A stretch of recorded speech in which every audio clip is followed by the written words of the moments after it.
ધોરાજીના marketing યાર્ડમાં શાકભાજીની ગ્રાહકીમાં છૂટા પૈસાથી વેપારીઓનો વ્યવહાર ખોરવાયો। લગ્નની સિઝનમાં પણ વેપારની અસર દેખાઈ।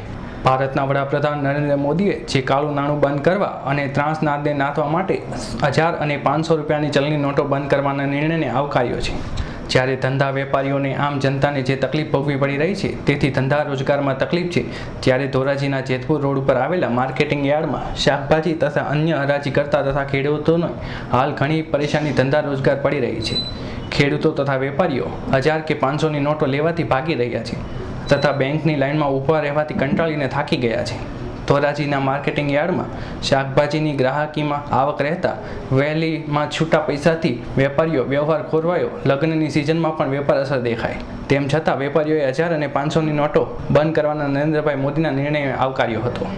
જે નરેન્દ્ર મોદીએ 500 અને 1000 રૂપિયાની નોટ નાબૂદ કરી છે, એનાથી આમ પ્રજા પીસાય છે, બરાબર। નાના એવા ચલણને લઈને અમારો ધંધો શાકભાજીનો હોવાથી નાનો ચલણ અમારે ચાલે, નાના ચલણની અંદર તકલીફ છે, જેથી કરી અમારો ધંધો ખોરવાય છે। નાના ચલણની અછતને લઈને અમારો ધંધો ખોરવાય છે। પછી તમે સેટિંગ કરી લો, પછી જે નરેન્દ્ર મોદીનો 500 અને 1000 નોટનો નિર્ણય લેતાથી 2 નંબરી વેપાર આખો ટોટલી 2 નંબરનો જે ધંધો છે એ સંપૂર્ણ નાશ પામશે એવી અમને આશા છે। અલ્પેશ ત્રિવેદીનો રિપોર્ટ, ધોરાજી।